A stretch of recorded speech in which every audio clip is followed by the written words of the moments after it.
Magandang araw sa inyong lahat. Ako si Ana, at sa pagkakataong ito, nais kong magbahagi ng isang kwento na mula sa aking puso. Ang kwentong ito ay isang pagsasalamin sa mga karanasan ko sa buhay, mga tagpo ng saya, lungkot, at mga desisyong nagbago ng aking landas. Bawat hakbang ko sa buhay ay may natutunan akong aral, at inaasahan ko na sa inyong pakikinig, may matutunan din kayo. Kaya, samahan ninyo ako sa isang paglalakbay na puno ng mga kwento at mga makulay na alaala. Hindi ko alam kung saan ako magsisimula, pero siguro dapat sa totoo. DJ, tuwing wala si Mr. ko, may isang taong palaging pumapasok dito sa bahay namin.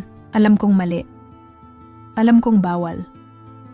Pero minsan, ang mga bagay na mali, sila pa yung mahirap bitawan. Hindi siya basta kung sino lang. Kumpare siya ng Mr. ko.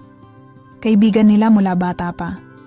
Kaya nga nung una, hindi ko rin nakalain na mapupunta kami sa ganitong sitwasyon. Nagsimula lang lahat sa simpleng kwentuhan, tambay-tambay sa sala, kapag wala si Mr. "Kamusta ka na?" tanong niya habang nauupo sa tabi ko. Ako naman, ngingiti lang. Hindi ko alam kung sinasadya niya o talagang natural na malambing lang siya. Isang beses, nagkape siya dito. Nakasuot lang ako ng pambahay. Yung maluwag na shirt na lagi kong suot sa loob. Ewan ko ba kung bakit parang iba ang tingin niya nun. Hindi ko na napansin. Pero nung inabot ko yung tasa ng kape, parang sinadya niyang madikit yung kamay niya sa kamay ko. Maliit na bagay, pero bakit parang ang laki ng epekto sa akin? Para bang after all these years, may humawak ulit sa akin na parang may pagnanasa. Parang babae ulit ako, hindi lang nanay o asawa. Hindi ko na tinutulan. Hindi rin ako lumayo. Hanggang sa dumalas yung pagbisita niya. Sa umpisa, kape. Tapos kwentuhan. Tapos may halong biro. Hanggang sa nauwi na sa mga haplos sa braso. Tapik, sa hita. Yung mga simpleng lambing na matagal ko nang hindi naramdaman. Alam kong hindi ko dapat hanapin yun sa iba. Pero DJ, paano kung matagal ka nang nauuhaw? Paano kung matagal ka nang hindi hinahanap? Hindi ko sinisisi si Mr. Alam kong pagod siya sa trabaho at ginagawa niya yon para sa amin.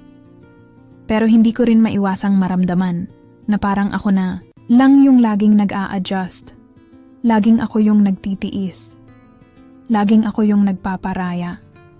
Hanggang sa isang araw, hindi na lang tapik or haplos yung nangyari.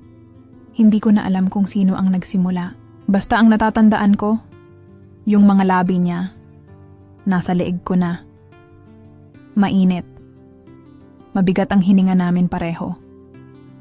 Yung tipong kahit gusto mong tumanggi, hindi mo magawa kasi ang tagal mong hindi nakaramdam ng ganong init. Hindi ko alam kung mali ako or biktima lang din ako ng sarili kong pangungulila. Hindi naman siya nagmamadali. Hindi rin siya yung tipong basta gusto lang. Mararamdaman mo yung gigil, pero mararamdaman mo rin na parang matagal niya na rin gustong gawin yon. Hindi ko alam kung iniisip ba niya yung kaibigan niya habang ginagawa namin yon. O baka ako lang yung marupok. Pagkatapos ng lahat, pareho kaming walang masabi. Umayos ako ng upo. Siya nag-ayos ng polo. "Sorry," yun lang ang nasabi niya. Ako, hindi ko alam kung anong isasagot ko. Sorry rin ba? Or thank you? Hindi ko na alam kung ilang beses na nangyari yon. Basta ang alam ko, tuwing wala si Mr., parang automatic na nagiging kanila ang oras ko. Pero pag uwi ni Mr., parang wala lang. Parang normal lahat.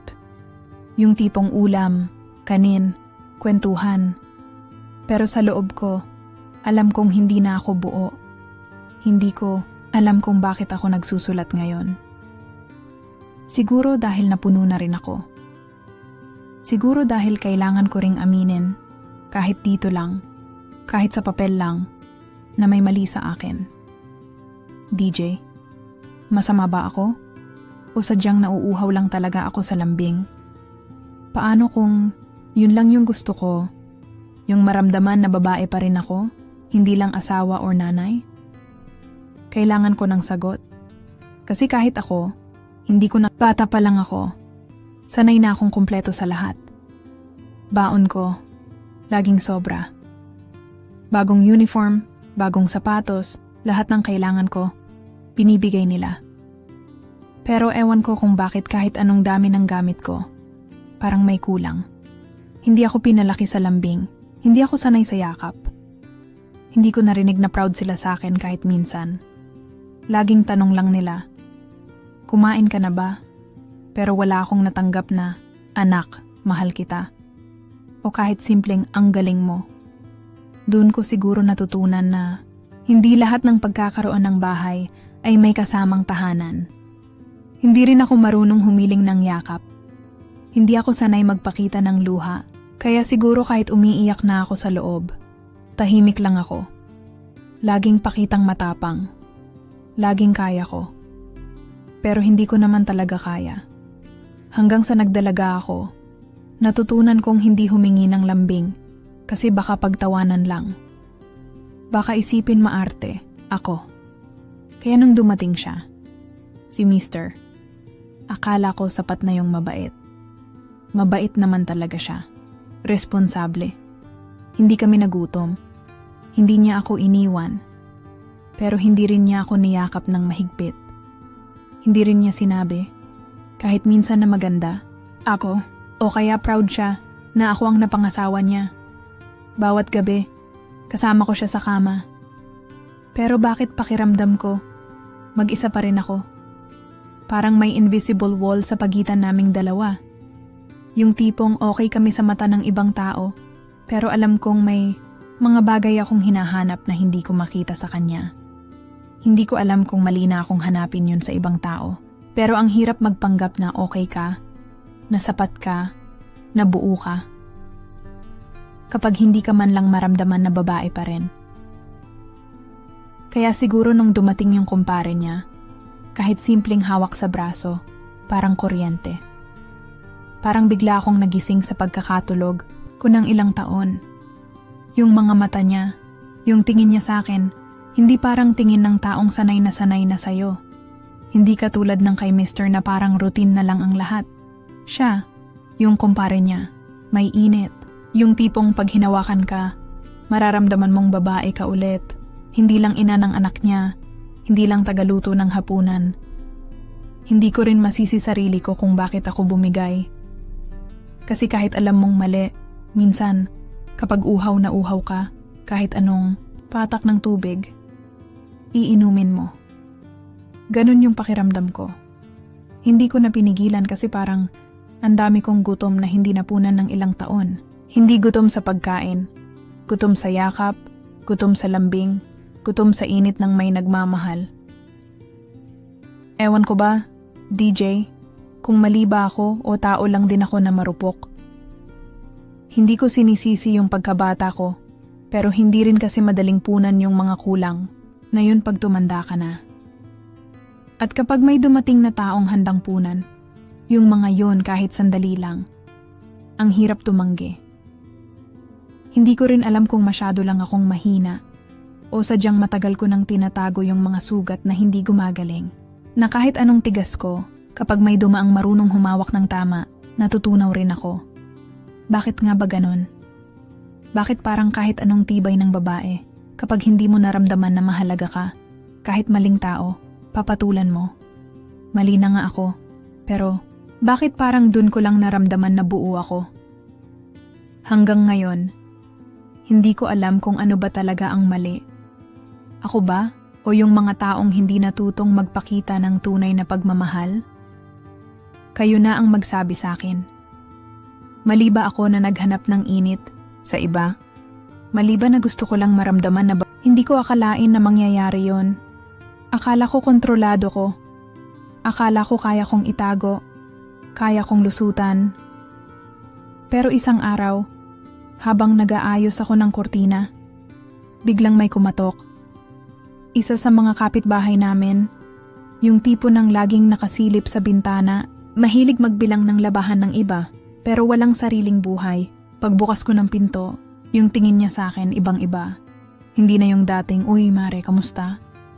Tingin niya sa akin para akong nahubaran sa harap niya. Ang sipag mo talaga, no? Parang ang saya mo ngayon. Sabay ngisi, sabay kindat. Hindi ko alam kung anong ibig sabihin nun. Pero ramdam ko na. Ramdam kong may nakita siya. O baka may napansin. O baka may narinig. Basta iba na ang ihip ng hangin. Pagkaalis niya, nanginginig yung kamay ko. Hindi ko alam kung dahil sa galit o sa kaba. Kasi hindi pa man nahuhuli si kumpare. Pero parang anytime, puputok na yung sikreto ko. Hindi ko alam kung paano ako nagkaganito. Hindi ko rin sinasadya. Mahal ko ba si kumpare? Hindi ko rin alam. Hindi ko rin masasabi. Pero ang sigurado ko, nung mga gabing nandito siya, hindi ko na naisip kung tama o mali. Ang inisip ko lang, ang tagal ko nang hindi naramdaman to. Yung hawak na parang ako yung babae ulit. Hindi lang asawa, hindi lang ina, hindi lang tagapunas ng pawis ng iba. Pero habang pinapahid ko yung pawis sa noo ko nung araw na yon, ramdam ko rin yung bigat ng konsensya ko. Kasi alam ko namang mali. Alam ko namang hindi ko dapat ginagawa. Pero bakit ganun? Bakit parang ako pa yung masama? Ako na nga yung nagbigay. Ako na nga yung laging nauuna mag-alaga, mag-unawa, magparaya. Bakit ako pa yung traitor? Minsan naiisip ko, kung hindi ba ako lumaking uhaw sa yakap? Kung lumaki ba akong marunong humingi ng lambing? Mangyayari ba ito? O baka kung marunong lang magpakita ng lambing si Mister, hindi ko na hinanap sa iba. Gusto kong magalit sa sarili ko. Gusto kong sigawan yung sarili ko ng tama na. Pero hindi ko magawa. Kasi sa likod ng lahat ng to, may parte pa rin sa akin na nagsasabing, karapat-dapat ka rin namang mahalin. Hindi lang yung pagmamahal na nakikita sa grocery sa bagong gasa ng uniform. O sa laging may ulam sa hapag. Yung pagmamahal na ramdam mo sa balat, sa haplos, sa sulyap. Gabi nun, hindi ako nakatulog. Parang bawat ingay sa labas, iniisip kong baka yun na yung umpisa ng gulo. Baka bukas, kumalat na. Baka bukas, iba na tingin sa akin ng buong kanto. Pero ang pinakamasakit, iniisip ko, pag nalaman to ni Mister, anong mararamdaman niya? Hindi siya pala salita. Pero baka doon ko maririnig yung pinakamasakit niyang salita. Hindi ko sinasadya, yun lang paulit-ulit sa utak ko. Pero totoo ba? Baka sinadya ko rin, kahit papaano.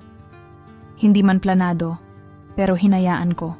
Kasi totoo naman, kapag ikaw na ang pagod, kapag ikaw na ang laging walang yakap, minsan kahit mali, tinatanggap mo na lang yung init na dumadaan. Pero bakit nga ba ganon, DJ? Bakit sa bawat relasyon, laging may nauuna magmahal? May nauuna magkulang. Tapos kapag hindi mo na kinaya, ikaw pa yung mali. Ako lang ba to? O may iba pa bang ganito ang nararamdaman? Anong gagawin ko kung tuluyang kumalat ito? Mali ba talaga ako? O nasanay lang akong magtimpla ng sarili kong sakit? Hindi pa man siya nagtatanong, pero ramdam ko na. Iba na yung kilos niya. Dati kahit pa busy sa trabaho, may simpleng, ingat ka dyan, o kaya, miss ko na luto mo. Ngayon, dry. Wala nang effort. Parang lahat ng usapan namin, puro logistics na lang. Bayarin. Ulam. Gatas ng bata. Wala na yung dating simpleng kilig kahit nasa chat lang. At yung mga bata, ramdam ko ring nadadamay sila. Yung dating tawanan sa sala habang nanonood ng cartoons. Ngayon parang nagiging pader ang pagitan naming lahat. Tahimik yung bahay. Pero hindi yung tahimik na payapa. Tahimik kasi parang may nagbabadya. Parang anytime, may sasabog. Hindi ko alam kung paranoia ko lang to o talagang nararamdaman na niya. Kasi may mga tingin siyang diretso sa akin. Pero hindi na lambing. Hindi na asawa kita yung tingin. Kundi parang may tinatago ka. Yung mga mata niya, parang naghahanap ng butas. Para bang kahit hindi pa niya alam ang totoo, may kutob na siya. At ang masakit, wala akong magawa, kundi ngumiti at magkunwari, na normal lang ang lahat. Minsan habang nililigpit ko yung pinggan sa gabi, naiisip ko, paano kung sabihin ko na lang lahat? Paano kung tapusin ko na? Pero sa bawat pag-angat ng plato, kasabay nun yung bigat sa dibdib ko. Kasi hindi lang kami ang masasaktan. Pati yung mga anak namin. Pati buong pagkatao ko. Hindi ko alam kung sino talaga ang may kasalanan. Siya ba? Kasi hindi niya ako minahal ng buo? Ako ba? Kasi hinanap ko yung kulang? O pareho kami? Kasi pareho kaming tahimik? Pareho kaming hindi marunong magsabi ng totoo? Pero ang totoo, kahit pa nagsisimula ng lumamig si Mister, kahit pa nararamdaman ko na yung lamat sa relasyon namin, may parte pa rin sa akin na hindi kayang bitawan si kumpare. Kasi totoo rin eh. Iba yung init na binibigay niya. Yung tipo ng haplos na hindi lang katawan ko yung hinahanap. Pati yung mga parte ng sarili kong matagal nang nanahimik, parang binuhay ulit. Pero habang lumalalim yung gabi, habang naririnig ko yung paghilik ng asawa ko sa kabilang kama, nararamdaman ko rin yung sarili kong unti-unting natutunaw sa guilt. Kasi kahit anong lambing ni kumpare, hindi kayang tapalan nun yung puwang na nilikha ng kasalanan ko. Yung distansya naming mag-asawa, parang naging mas malawak pa ngayon. Hindi na lang dahil sa trabaho niya, kundi dahil sa sikreto ko. Parang lahat ng galaw ko, may bantay. Kahit simpleng paghawak ng cellphone, biglang may tingin si Mister na parang sinisilip yung kaluluwa ko. Hindi niya sinasabi, pero ramdam ko, nararamdaman na niya.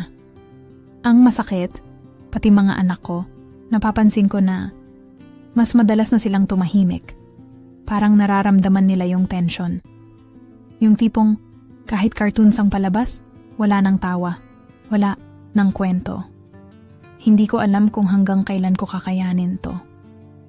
Hindi ko alam kung aabot pa kami sa dati.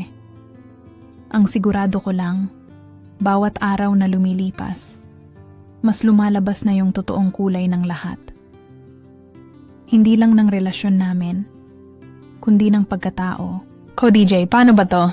Kapag ang kasalanan mo, unti-unti nang sumisira hindi lang ng relasyon mo, kundi pati ng mga taong mahal mo. Paano mo babalikan yung sarili mo bago ka nagkamali? Madalas ko na ngayong tanungin yung sarili ko. Ako ba talaga yung masama? Kasi kung tutuusin, hindi ko naman ginusto to nung una. Hindi ko naman plinano. Parang isang beses lang akong nadulas, tapos hindi ko na nagawang huminto. Pero kapag tinitingnan ko yung sarili ko sa salamin, hindi ko rin alam kung sino na ba talaga yung nakikita ko. Minsan, napapaupo ako mag-isa sa kwarto habang tulog na ang mga bata, habang nasa malayo si Mister. Tahimik ang buong bahay, pero ang gulo ng loob ko. Bumabalik lahat ng alaala ng pagkabata ko. Laking bahay ako? Oo, pero hindi laking lambing. Kumpleto kami sa pagkain, sa baon, sa damit, pero wala yung yakap na hinahanap-hanap ko. Wala yung maririnig, mong anak, proud ako sa'yo. Lagi lang, oh, ayan na yung pagkain mo, mag-aral ka ng mabuti. Kaya siguro ganito ako ngayon, hindi marunong humingi ng yakap, hindi marunong magsabi kung anong gusto ko, kasi natuto akong itago. Natuto akong ngumiti kahit gusto ko na sumigaw. At siguro, doon nagsimula lahat ng to. Yung kakulangan na pilit kong tinatakpan ng ibang init, ibang kamay, ibang halik. Pero totoo, kahit gaano kainit yung mga gabi namin ni kumpare, may parte pa rin sa akin na parang hindi mabubuo. Sensual, oo. Mainit, oo. Pero bakit parang ang lamig pa rin sa loob ko? Parang bawat haplos niya, may tinatamaan pero hindi sapat. May sarap pero walang laman. Para akong nauuhaw na kahit anong inom ko, hindi ako mabusog. Naiisip ko rin, baka kasi hindi ko talaga natutunan kung paano magmahal ng tama. Puro takas, puro patagong halik, puro katawan. Pero pagdating sa puso ko, parang walang marunong kumatok. Kahit siya, kahit si kumpare, hindi niya rin alam kung ano talaga yung kailangan ko. Kasi ang totoo, ni ako nga hindi ko alam kung ano yung tunay na hinahanap ko. Ang sakit eh. Ang sakit kasi kahit nandyan siya, kahit may mga gabi na akala Kokompleto na ako. Biglang may lalabas na lungkot na hindi ko kayang ipaliwanag. Hindi ko alam kung galing to sa kanya, sa mister ko, o sa sarili ko mismo. At minsan, natatakot ako. Natatakot ako na baka hindi na ako matutong mahalin ng tama. Baka nasanay na ako sa ganito, sa mga lihim, sa mga patagong ligaya, sa mga init na hindi ko pwedeng ipagmalaki. Parang kahit anong pilit kong ayusin, nasira na talaga ako. Ewan ko ba, ako ba'y masama? O ganito lang talaga ako lumaki?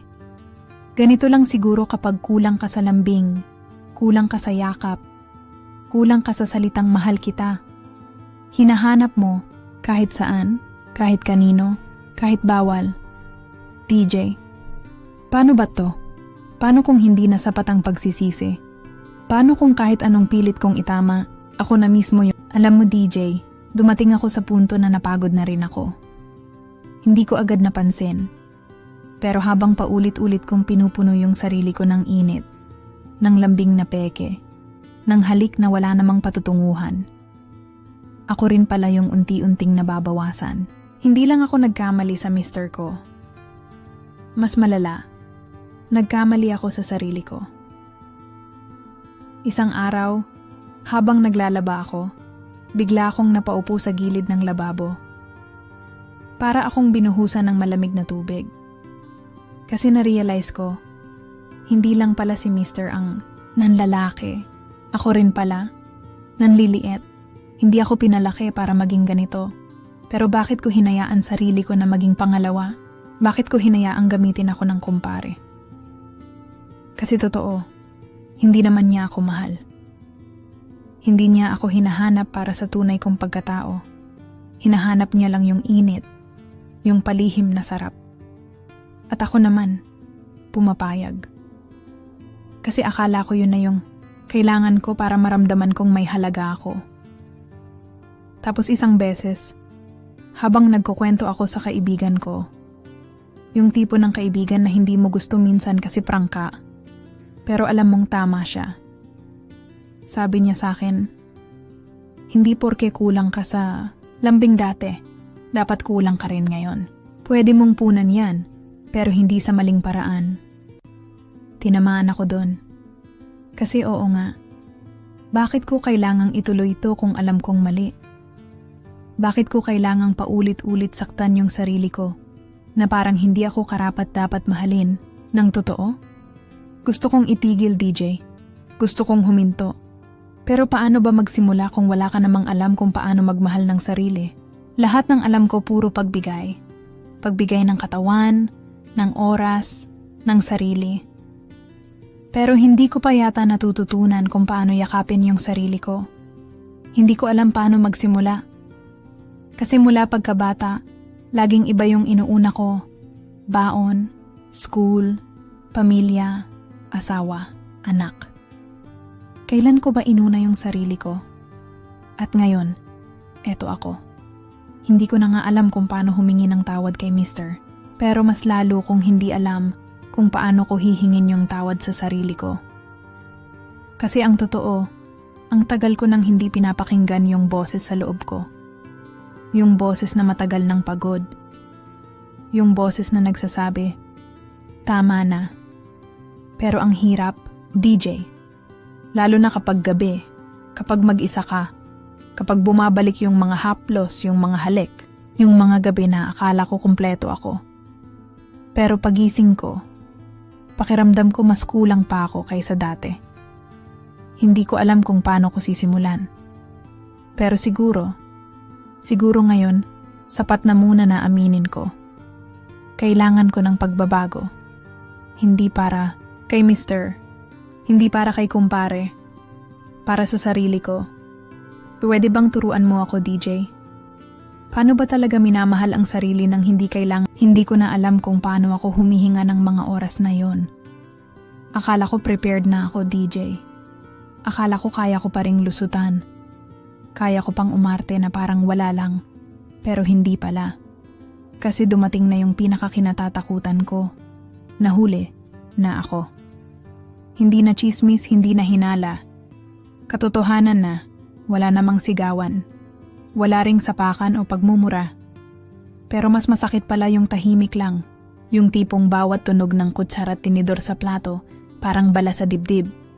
Hindi ko alam kung paano nag-umpisa. Basta bigla na lang, pag uwi niya, diretsong tanong. Hindi galit, pero diretsong sakit. Totoo ba? Hindi ko alam kung anong dapat sagutin. Ang daming salita sa bibig ko, pero wala akong nasabi.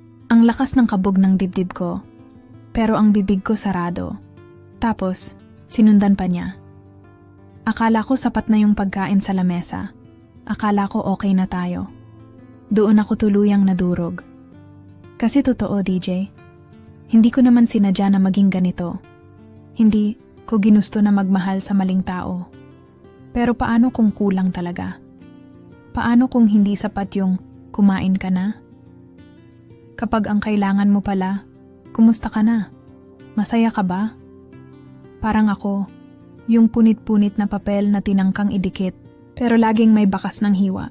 Hindi ko alam kung aalis siya, kung ako ang dapat umalis, o kung dapat ba kaming magkunwaring normal ulit. Pero wala nang normal sa amin. Kahit anong gawin naming dalawang parang walang nangyari, alam naming pareho na sira na.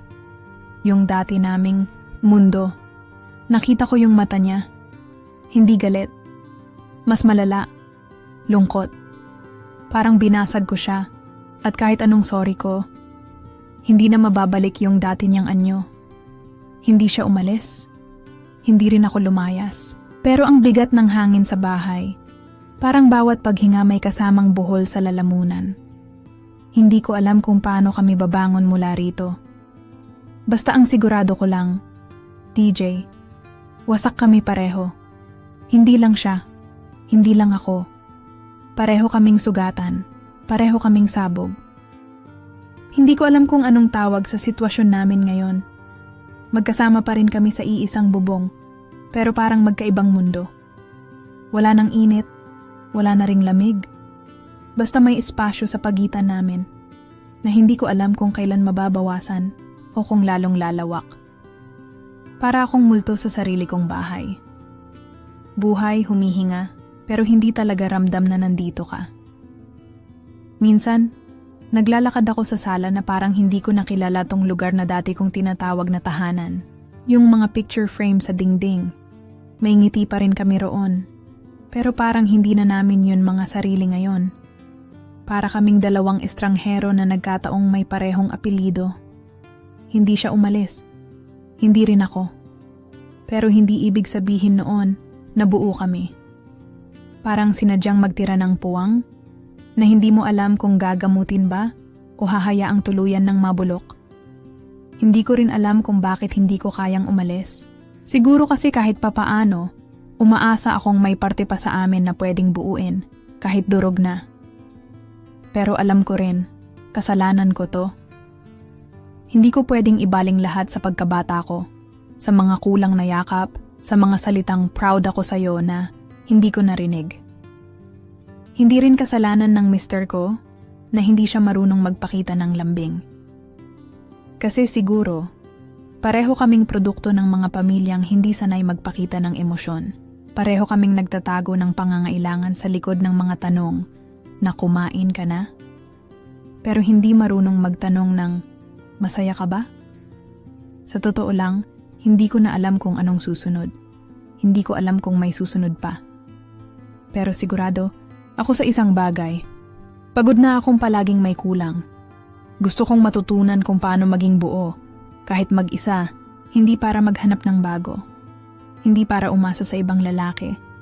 Kundi para matutunan kung paano mahalin yung sarili ko. Kahit wala akong naririnig na mahal kita. DJ, paano nga ba magmahal kung hindi ka natutong mahalin nung bata ka? At kung ngayon lang ako nag-aaral magmahal,